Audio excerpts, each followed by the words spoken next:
Hello, everybody, and welcome to the Wench Bench, where friends sit and talk about fabulous fictional females and how their stories have influenced us throughout our lives. My name is Fonda. And my name is Alison.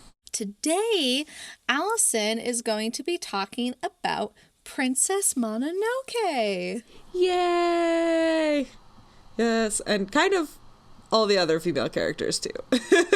Yes, there's many, but as the movie coins, Princess Mononoke is pretty damn cool. Sure is. I love her so much.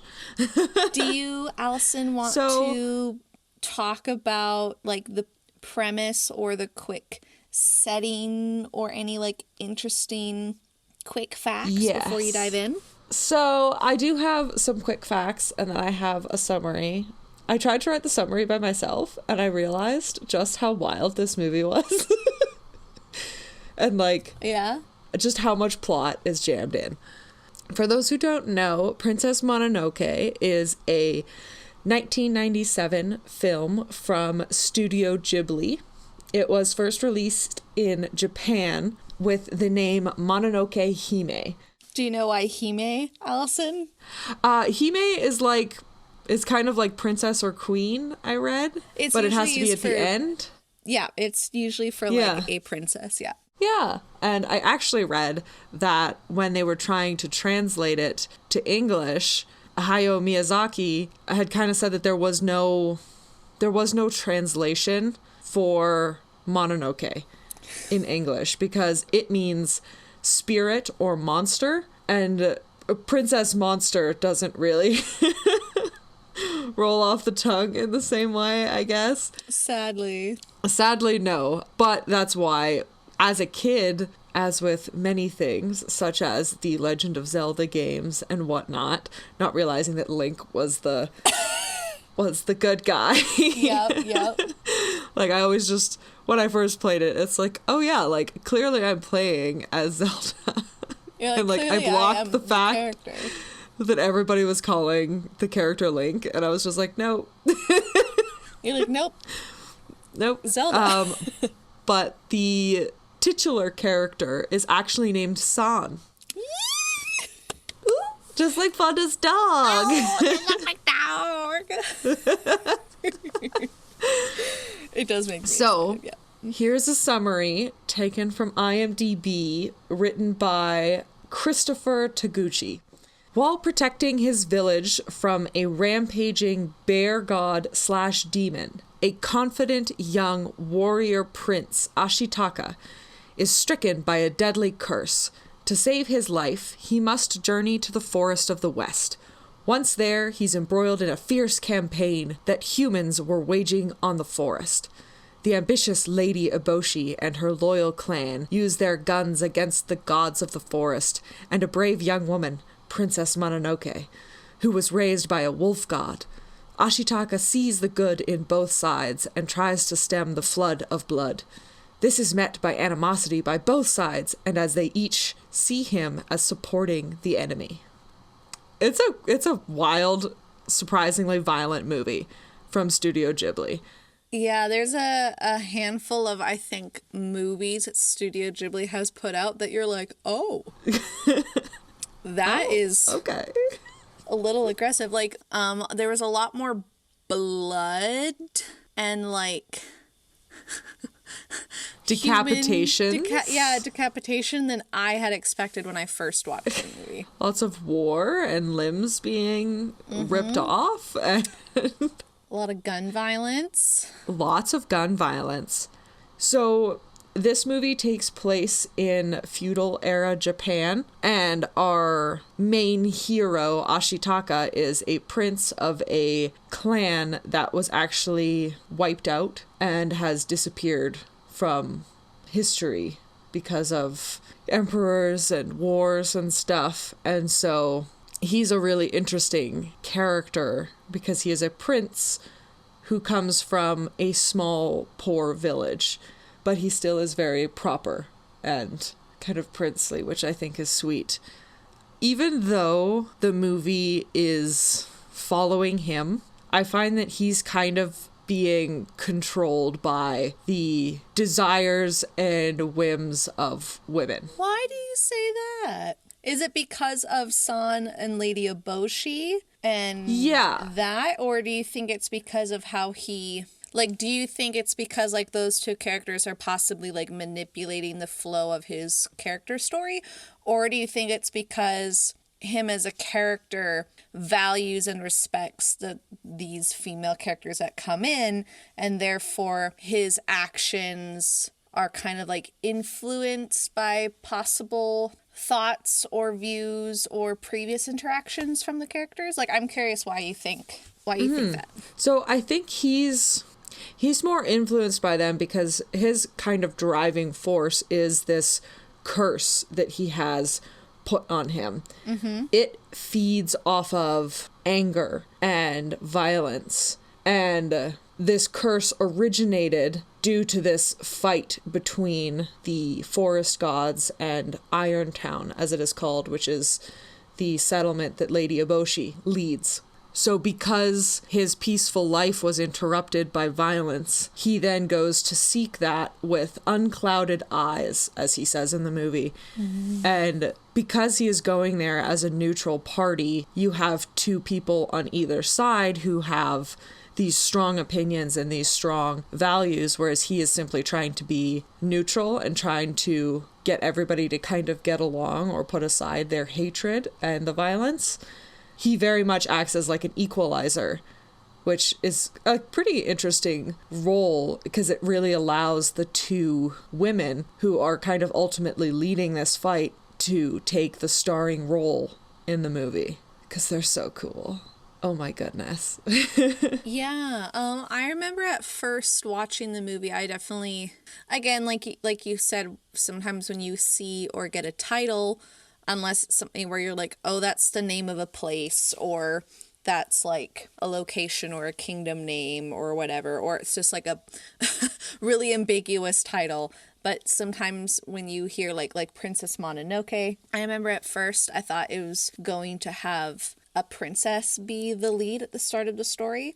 So it's very interesting how it starts with Ashitaka and how it's kind of like him navigating both sides of a conflict and how his interaction with Princess Mononoke comes up.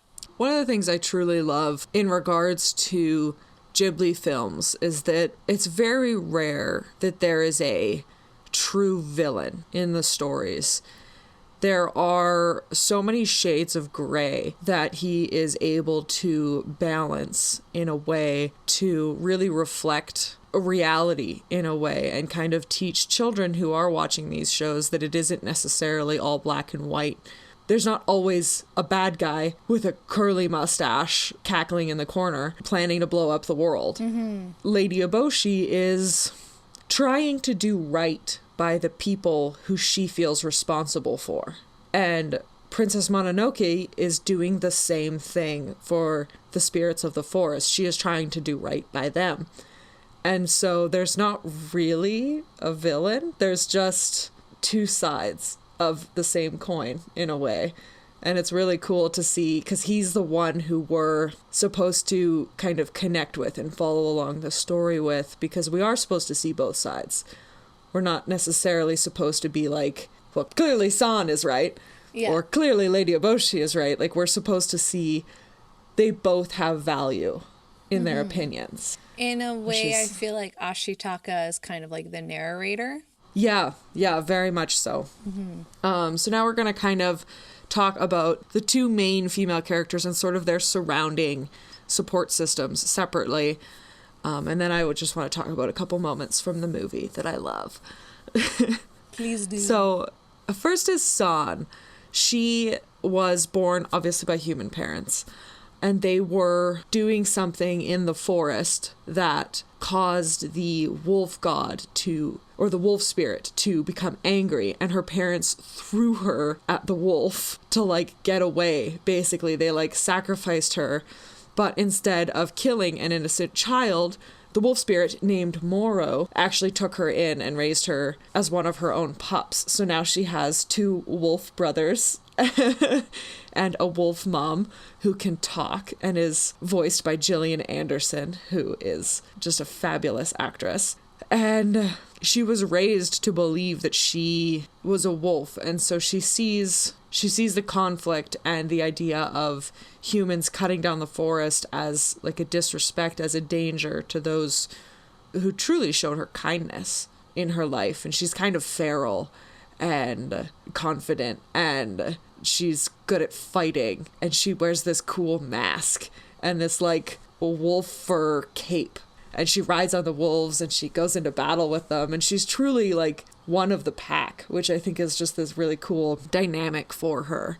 Yeah, I feel like when I'm viewing San, I didn't get this the first time I watched it growing up as a kid, but I watched it more recently just because of showing it in my Japanese classes I was teaching last year for high school students. And I remember just being like, wow, she's very black and white. Mm-hmm. And I think it's because of her upbringing.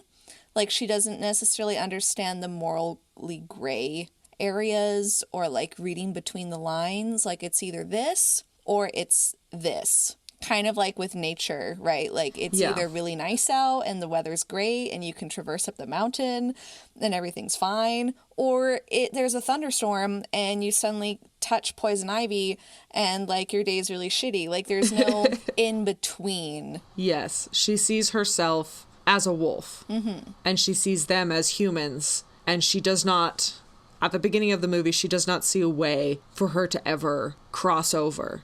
But in meeting Ashitaka and in having him show her kindness and show her the good parts of humanity, you watch her struggle with that. You watch her talk about how much she hates him. And in a way, she's really saying that she hates that part of herself. She kind of hates herself, that she's human. Mm-hmm. And she just wishes that it could be simple and she could just be a wolf. And it's a really complex character to present to children, in the fact that she does struggle throughout the movie, the almost desire, the like slight temptation of giving into that humanity a little bit. And you get these really tender moments between her and Ashitaka where they really are like experiencing a human connection in a way she never has before. Mm-hmm. She's experiencing that warmth and that understanding that comes from being, well, the same species as a person. We also see her come in. She has such a strong entrance. She's like riding on the back of a wolf, fighting a bunch of like people with cannons, and she like breaks into this fortress and she's trying to kill Lady Eboshi, and she comes in so strong and so ready to fight and to give up everything that she has in order to save it. Mm-hmm. The first impression is a big impact. It really is. Like, God, I wanted to be her so bad when I was a little girl. Like, oh, I wanted a big wolf friend. And like, no, I wanted it. I get it. And she's like really strong, confident, physically capable, a little naive, which is fine. Mm-hmm. And it's not like naive about everything. It's just that like her understanding and world perspective can make her come across as a little naive about particular aspects about the entire world, which isn't a bad thing, I think, because it just makes her like, she's upfront. She will point out something if it's wrong or if it's right. Mm-hmm. And someone will be like, oh yeah, but I mean, did you not consider this little aspect? And she's like, no, like, you know what I mean? Like, she's like, why do I need to consider that? I see the main word on your side and the main word on my side. I don't see any like little lines I need to read. She's very like, it's this, and I'm acting accordingly. And I think for some people, like rewatching it, I think that in a way some people could be like, oh, well, maybe she's naive because of like the limited understanding she has of humans and how they want to protect themselves. Mm-hmm. Or in maybe some cases, people are like, oh, she's naive. Like maybe other people are like, the wolves are taking advantage of her and they took away all this other stuff. So they made her like naive. And really, I think it's just that it's not that maybe she's naive, but more so that she's, I don't like this word, but it's the only word I can think of, pure. I can see that. Like not that she's like pure and angelic and like a virgin, but just like she's like pure in heart, if that makes sense. Like she doesn't have a bunch of stuff that's like making her second guess a lot of things early on. Yeah, in not being raised by humans, she didn't necessarily go through the kind of experiences that would shape a human to be who they are. Yeah. It's a completely, like you said, like pure, but not really, like she's almost raw. Like she doesn't have as many nuanced feelings about things. All of her feelings are very true to what they are. There is anger, there is desire, there is like honor. And yeah, she's very, I like the word raw. She's very raw. Yeah.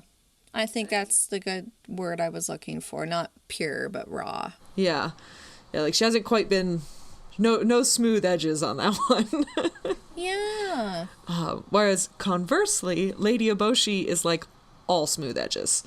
That woman is so honed by the world around her. She carries herself like a lady, and she knows what she wants, and she wants to be powerful, but she also wants to help people, which I think is something that isn't necessarily shown a lot, that there's not necessarily just a drive for power. There can be other good things to that. I think her power-hungry nature is actually one of her bigger flaws, but then you look at the city that she built in Irontown. She took in lepers and societal outcasts. She bought out the contracts of sex workers, and she gave them a place to live where they were actually kind of in charge. Like, Irontown is very a woman in charge place, which I didn't realize when I was a kid until I watched it again as an adult. And you see them all in their like kimonos. Wearing nothing but these kind of like skimpy little kimonos, working at the forge, telling all the men what to do, and like truly being the breadwinners for that town, because they are the ones who are making the iron, they are making these guns, they are the reason. Yeah, they're working in the factory. They're the reason this town is prosperous. And her having the lepers there as well. There was some conversation over the years of whether they were actually lepers. And Miyazaki came out and said, like, yes, that's exactly what they were, which is... But that doesn't necessarily mean that you deserve to just be tucked away and not have a chance to live anymore. Whereas Lady Eboshi gave them a place where they have like almost the highest place of honor in the city. They are up in her private garden, and they have their beautiful little house up by this garden, and they're creating things. It's a really beautiful city, but then it's unfortunate because you see this beautiful town where all of these people who normally would not have had control over their own lives are getting agency, but it's coming at the cost of nature, and it's hurting the forest around them. And it's also attracting the emperor and like his samurais who want that money, and she is kind of stuck in the middle of all of this and doesn't necessarily realize just how much she's hurting nature. She believes that it's kind of just standing in her way because, I mean, she's prideful, and that can sometimes be an issue. Yes. She's a very complex character because on one hand, depending on like maybe the scene she's in, you can be like, oh, she's calculating and in some ways manipulative because she can know how to control a situation. And in some cases you can be like, that's really shitty and that's a red flag. But in other ways, it's just more of a sign that she understands the way of certain rules in the world of human society. And it's like sometimes you have to put on a face in order to, whether it's like protect yourself, protect other people that you are, not that she's in charge of, but everyone at her town views her as like their hero in a way. They all respect her. And so, yeah. And with that probably comes a lot of weight on her shoulders. And I think she's very smart. She's definitely kind. And I didn't see that the first little bit when I remember watching it, both as a kid and as an adult. You're just like, why are you shooting the wolves? Like, why are you doing these things? Why do you have a gun? Like, those aren't necessarily good things. But then you see how kind she is to the people at her town, that she, like, cares about them. Like you said, she took in the lepers, and she checks on them and makes sure they're okay. Like, she's not having other people do that. No. She's very much so, like, going into every aspect of the town, checking in, helping, make sure she's pulling her weight. And not just, like, sitting in the sidelines. Yeah. Like a ruler is on top of a high tower. Yeah. And, like, it's done in such a subtle way. The way that she protects and has given this opportunity to those who live in Irontown. And there's a very short little scene that I think I just... I was too young to understand the implications of the scene. And it's when Ashitaka is first being shown around, one of the workers kind of makes an offhand comment about how the men don't touch them unless they want them to. And just that little thing is like, these women in that era of the world would not have been treated well in the line of work that they had been in before. And so now they have like bodily autonomy, which is incredible. And they have like, everybody in that town is equals. Like, the women might think they're a little bit better than the men because they're the ones working and they're kind of a little bit more in charge, but like, they are all equals in the way that they treat each other. And I think that that's a really kind of lovely dynamic that they put in that, again, like, I missed as a kid. I didn't understand. I thought like, oh, well, like, these are kind of the bad guys, but I never necessarily thought that they were evil. But like, clearly I wanted Princess Mononoke to win. Oh no, of course. Yeah. The whole movie sets you up where you want to care for the nature. Yes. The environment, the creatures, the animals. Especially when you look at a town that Ashitaka's from, you're like, oh, why can't everyone just live in harmony? Like these Ashitaka other villages and clans, right? Oh, Yakul. Yakul is a red elk, I think is what he's called. And he's such a sweet boy. And him and Ashitaka are like best friends. And it's the cutest. I always wanted a Yakul. I know. I just wanted to live with all the nature. There's a scene where San brings Ashitaka to like the forest spirit's little, I guess you could say some people there might view it as like his temple or his sacred space within kind of grove. The grove. And like at one point San's like, you should go, like telling Yakul like, you should leave, you're free. And Yakul just like hangs out, is like, no, I know, but no. Yeah, I'm good. Oh my gosh, at one point Yakul gets like shot in the butt and Ashitaka's like, I have to go. You wait here, like, you'll be safe, stay with the villagers. And he just is, like, limping after him. And it just, like, breaks my heart. It doesn't help that my dog, at the moment, is limping sometimes when he exercises too much because he has a sore knee. And so I'm just like, my baby. Like sweet animals. Those sweet, loyal boys. I know, this movie, like, gets anyone that loves animals to any extent the whole time.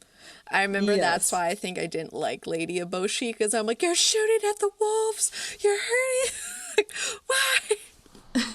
And well, I'm not sure if I mentioned this earlier, but she's the whole reason Ashitaka is cursed. Is because she is the one who shot the boar god. Mm-hmm. And what was it? The iron... Nago or something is Nago, the boar god's name? Yeah, I believe the first one is Nago, and then the second one is a Koto. because there's two boars. Yes. Akoto is the old blind white one. But she's the one who shot him, and the iron pellet remained in his body and like poisoned him and created this. It's a creepy rot. looking curse rot It's thing. so creepy. Like, wormy and like slimy ugh. I read somewhere that on a technical sense, the reason why it looks so creepy is because Ghibli is kind of known for crisp lines. But because of the way that they drew it and the way that they animated it, it's less like sure. The lines are shaky and sometimes they're opaque and sometimes they're dark.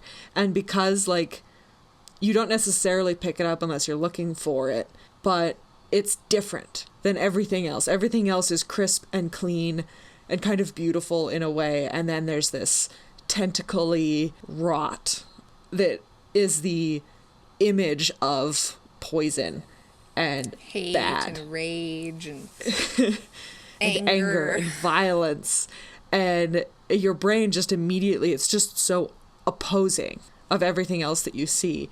And I think that is incredibly clever, and it totally comes through because you immediately know, like, it's so jittery and it's viscerally uncomfortable. It's so uncomfortable. They do such a good job at making you feel all different kinds of emotions throughout this movie. You feel fear, like you feel happy, like you feel sad. I remember there were two specific scenes that just terrified me as a kid. And near the end, kind of during the climax, there are some samurai warriors who, in order to kill the boar god Akoto, they wear pelts. Yeah, animal pelts. Of other boars. And they're kind of sagging, and their eyes are black and hollow. And just the way that they moved, I had nightmares about these, like the imagery of these humans moving around in the boar pelts, because since he's blind, he could just smell them. And he's like, They're my family. They're my children. They're here to fight with me. But it wasn't them, and it's like heartbreaking and so sad. I know. Yeah, it is so weird and creepy. I remember that scene too. And I think like on the notion of just some of the creepiness in specific, not all Ghibli movies have the same feeling that Princess Mononoke does. But all Ghibli movies have that, like, you know right away it's a Ghibli movie because of the coloring and the style. And like Princess Mononoke has a lot of like things that you're like, oh, that's creepy, or that's like makes me uncomfortable. But then the color palette is so crisp and bright and like it's so beautiful. And actually in an interview, Miyazaki talked about how he had wanted to do something different with this film because the two past hits were My Neighbor Totoro and Castle in the Sky. So like both good, very beautiful, kind of sometimes melancholy but still happy, beautiful movies. And he kind of had portrayed nature as being very passive in those movies, whereas in Princess Mononoke, he wanted to show it in an aggressive way. He wanted to show that nature will fight back, but it just may not be in the way that you think it does. He's such a weirdo, Miyazaki, but God, he just makes some incredible art. He is wonderful in so many ways that he created these stories. Yeah. This one took 16 years. What? Really? Yeah, it's considered one of his masterpieces. And 3 years to produce. 16 Isn't that wild? years? Holy crap. Yeah. The other scary part from the movie was with San. There's like a big battle scene where San goes into battle with the Boar clan. And the wolves do go and help, but Moro had warned them against it. She's like, you're not going to win. We're kind of on the losing side here. And so she advised against it, but boars are kind of hotheads in the story. And so San, also being a hothead and wanting to help protect her home, decided to go in with them. And afterwards, Akoto is hurt. And so she's guiding him back to the grove to hopefully get the forest spirit to heal him. And he starts giving in to the poison and the anger. And so he starts getting these tentacles all over him, just like the first boar god. And they're kind of coming out of him and all of his cuts. And then they start like pulling her into him, and like her like screaming and like begging him to like not give in and to keep hold of his spirit and his goodness is like so fucking scary. Mm-hmm. I was like traumatized as a child. Not the beheading, not the arms going missing, but just like this scene where she's just screaming, and then like Ashitaka tries to save her, and it's beautiful and horrifying and just an absolute stunning scene that just, yeah, terrified me as a child. So something I guess I'd like to kind of like bring back to the focus of San and Lady Eboshi. We talk about their impact and what they're like at the beginning of the movie. I have my own thoughts about them at the end, but this is your episode, Alison. Please tell me, how did you view their change, or what did you notice, if there was any change, for why or why not near the end for either of these two powerhouse characters? So this is actually a good time for me to bring up the major scene that I want to talk about. I've kind of touched on all the other scenes that I wanted to talk about, but the first one is the first time we see Eboshi and San truly interact, is when they have that fight in Irontown, where San breaks in and she's just going after Eboshi. She doesn't necessarily want to kill anybody else. I believe they end up shooting her before they actually truly get in a fight, or shooting at her. And Eboshi says, "Cut off a wolf's head and it still has the power to bite." So she respects San and her abilities and her powers, and the two of them fight, and there's no discussion. They just are on opposite sides, and they fight, and then Ashitaka does break it up, and he claims San as his, which is a little but you know, he does it to save her life. They're just both so sure that what they're doing is right, and then by the end of the movie they're both questioning that, but still believe in what they were doing, which is wild, because San at the end of the movie basically says, "I cannot forgive humans, but I understand them better." So I think she learns that everything isn't necessarily black and white, and Eboshi at the end learns that there is a better way. You don't have to sacrifice nature in order to prosper. And she still believes in Irontown, and she still believes in providing a place for people to be safe and have an opportunity, but she wants to do it better. It's not necessarily a lot of growth, but it's growth in the right direction, which I think is just so beautifully shown throughout the movie. Is you see them fighting against change. The whole time they are fighting against understanding each other. And then by the end, they understand each other just a little bit. But it's the beginning of something. Mm-hmm. It's not the end. Yeah. Okay. Thank you for answering my question. Yeah. Well, How did you feel about it? How am I going to put this into words? In a way, I remember when I first watched it as a kid, and this is just like me trying to remember, I had a little bit of disappointment, I think. Okay. And I think that's just because the other movies I've seen of Studio Ghibli before Princess Mononoke was like Spirited Away. It had a clear, defined ending. Yes. And then the other one was Howl's Moving Castle, which also, again, clear, defined ending, from either sides. So I think when I watched Princess Mononoke, I was kind of surprised with the ending choice. And I felt a little bit let down because I think I was expecting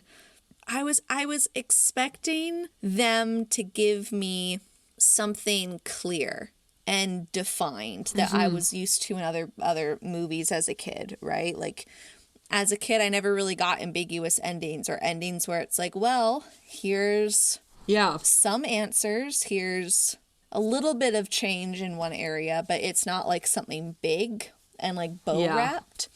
So I think at first I was like a little disappointed as a kid, but having watched it again last year in 2020 and seeing the ending, it felt cathartic in a good way. Yeah. It was a very risky choice. Yeah. To put such complex ideas in a film somewhat directed towards children, because Ghibli has always been very kind of for everyone. Yeah. You can watch it at any stage in your life. Super mature. Yeah. Mm-hmm. I think it's just the style choice that makes it be like kiddish or youthful is the style that most of the stuff is in, except for the freaking forest spirit. Creepy as heck. The forest spirit with the human scares face me. on the like deer body. Yeah. With the like big antlers. And the eyes, I didn't like the little sprites. Big piercing eyes into your soul. I'm like, oh.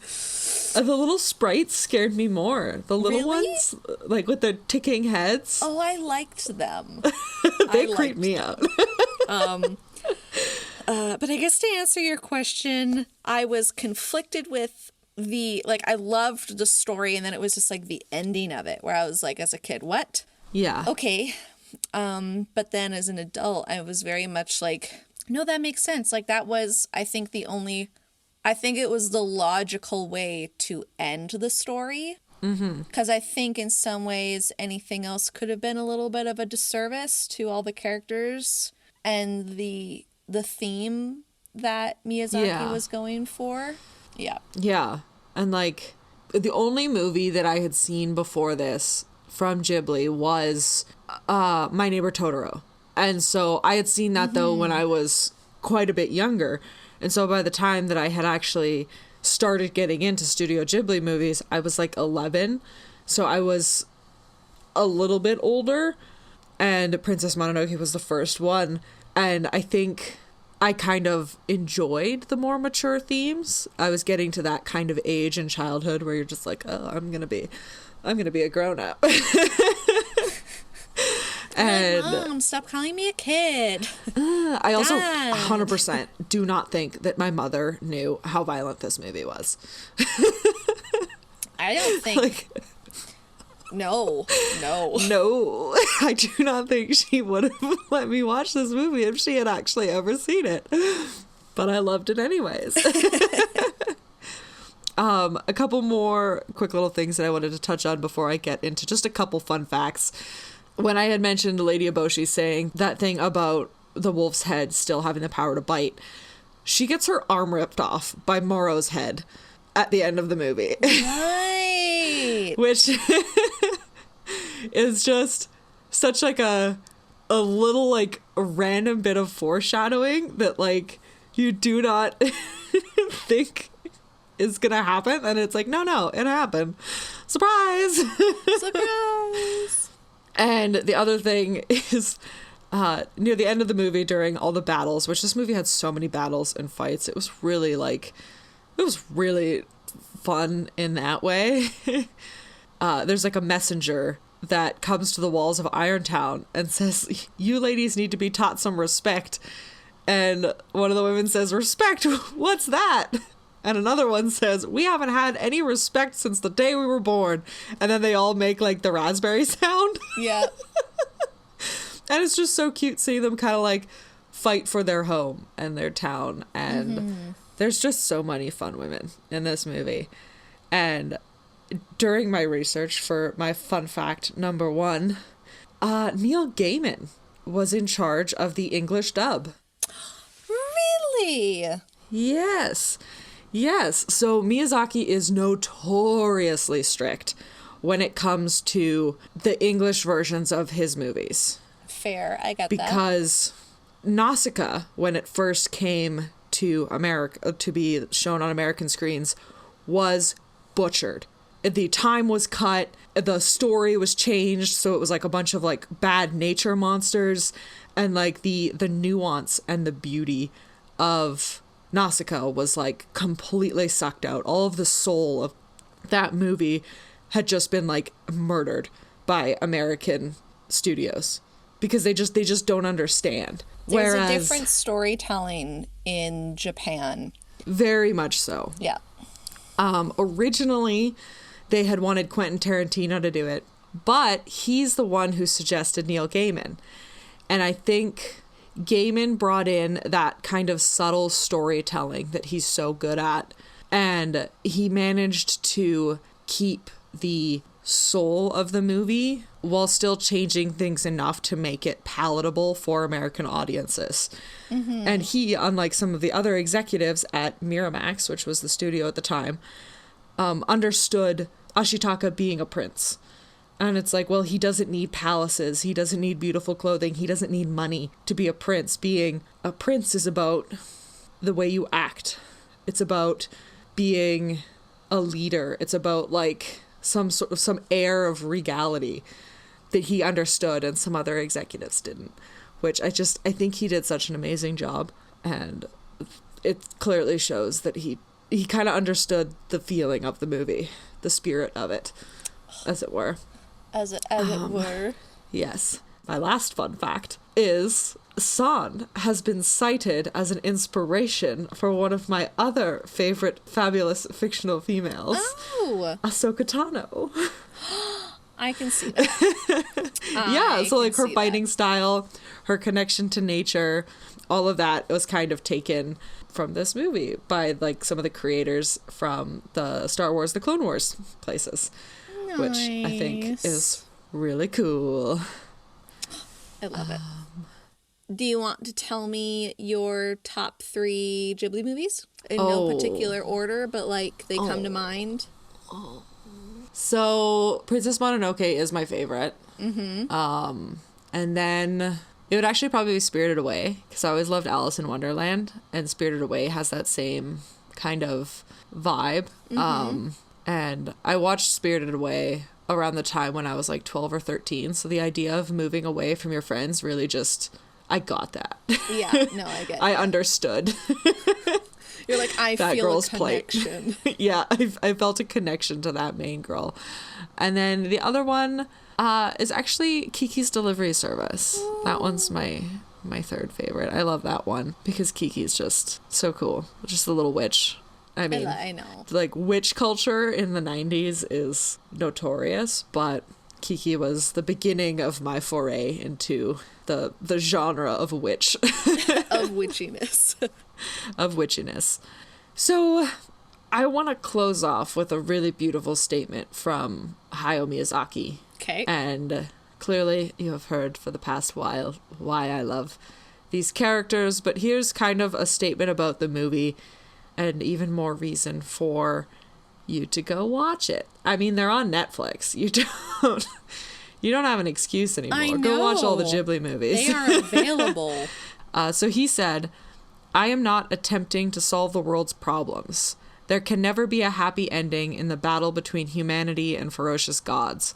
Yet even amidst hatred and carnage, life is still worth living. It is possible for wonderful encounters and beautiful things to exist. I will depict animosity, but that is in order to show the fact that there is something more precious. I depict the bondage of a curse in order to show the joy of liberation. What I will show is the boy reaching an understanding of the girl, and the process of the girl's heart opening up to the boy. In the end, the girl may say to the boy, I love you, Ashitaka, but I can't forgive human beings. The boy will smile and say, that's all right. Won't you live together with me? This is the kind of film I want to make. And I think he succeeded. It's really well. So many people love the movie. Mm-hmm. It's a beautiful movie. I'd agree. It's a masterpiece. Very much I'm looking at pictures of the movie on my phone. You're just like, God, this is such a pretty movie. I was like, God damn, I forgot. It's like the scene where she gorgeous. has the knife to Ashitaka's throat, and he's like You are beautiful. That scene gets reused in so many like artists' redraws and renditions. It's just so Lady iconic. Eboshi is actually also one of the only female characters to be depicted with red lipstick. In studio, or to be depicted with red lipstick / visible lips.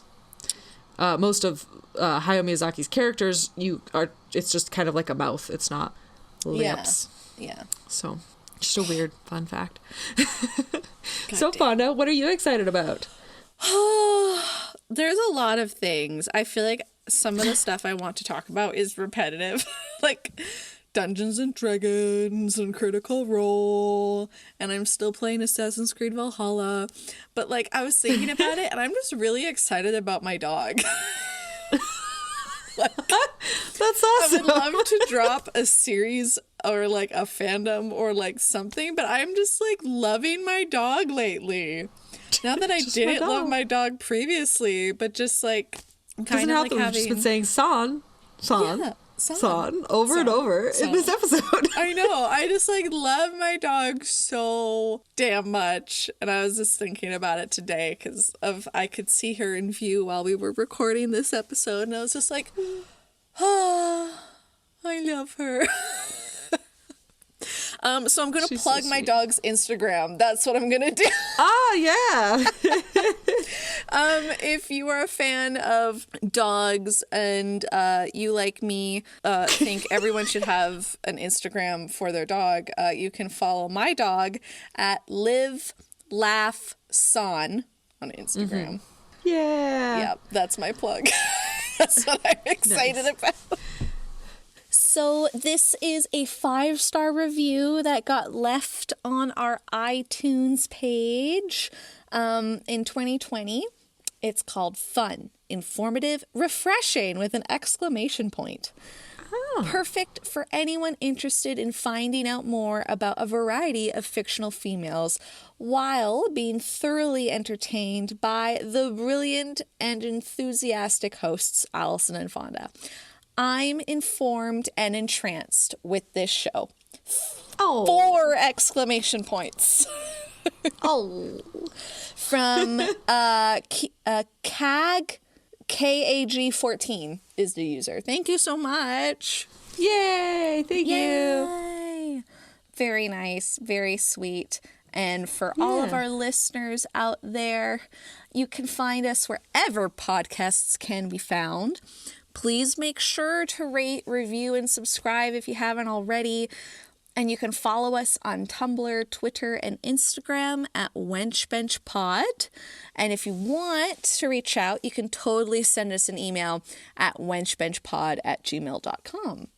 All of the art for the Wench Bench was designed by the wonderful Tessa Joyce Riecken. You can find her on Twitter and Instagram at Werevile. And at the moment, I don't know by the time this episode comes out if there will be any other slots open and available. But they're currently taking some art commissions. Yes. So you should totally check it out. But besides that, thank you so much for listening. And we'll talk to you soon. Bye. Bye-bye. Hi, I'm Fonda. Thanks, babe. Bye. Bye.